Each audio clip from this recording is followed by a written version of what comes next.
Assalamu alaikum टाठियो बच्चो 8वीं जमात बापत कशुर अनवान छो कॉकर छो वनान टाठियो बच्चो अस मकलो रात सोरे कॉकर छो वनान ए मकलो सोरे परित ते तशरीह ते करित आज परो अमिक लफ्ज तो माने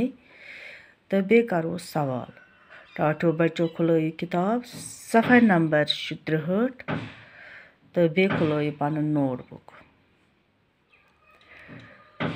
तो सवाल लिखो कॉपी पे पन्ने नोटबुक पन्ने पे शाबाश बच्चो लफ्ज तो माने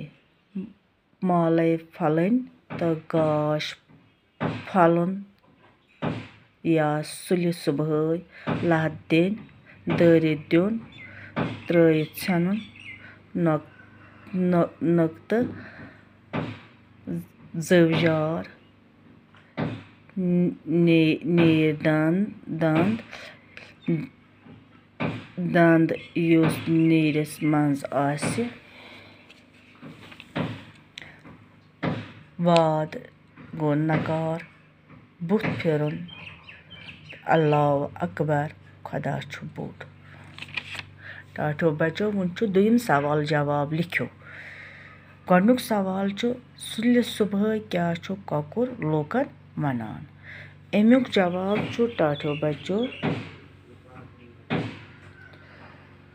सु छु वनान गफलत त्रो तो बेदार सपद मकलिया गोडनुक सवाल दुयम सवाल छु कॉकर किथ पट छु गसान कोरन वरियो सथन अमुक जवाब छु टाठियो बच्चो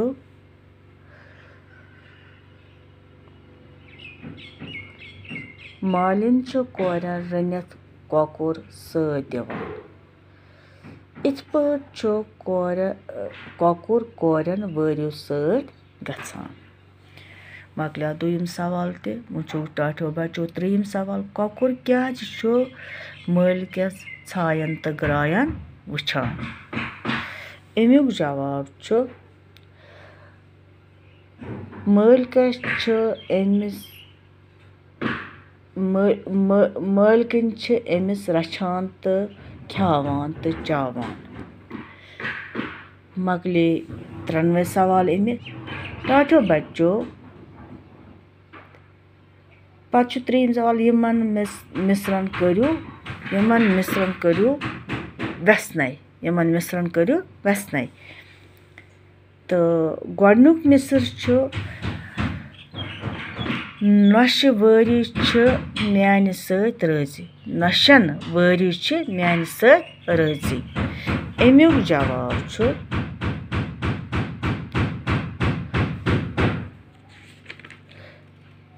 मन वसनय करन मिश्रण मन नशन येल ब वरियो गर सत गसान छु तम छु मे वुछत खुश गसान तो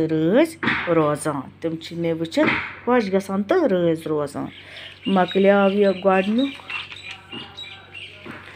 टाठियो बच्चो वुछु दुयम छु कलो खैरात बुछुस नीर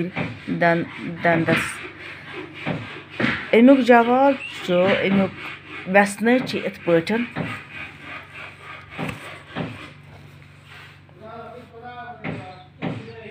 युस दंद नीरस मंज पलान छु सु छु मेनुय कलुक खैरात खेवान तो अद जिंद रोजान मकलिया दुयम ते त्रियम छु अवै छुक परन तसरुबदार नेरान अमुक वसनय छि इत पटन येलि कां जिन इंसानस रटान छु अद छु मे तेमिस कोस दियत कड़ान तो नत नेरख न जा मकलियो त्रियम ते टाठियो बच्चो मुझो चूरम निवान छम अश मुकाम तत लोल आसान अमिक वसनय छि गोबरो इत पटन एश मुकाम किस आस्थानस छी मेने सत लोल बरान तो पनुन हाजत कड़ान बाकी वसलाम टाटो बच्चों।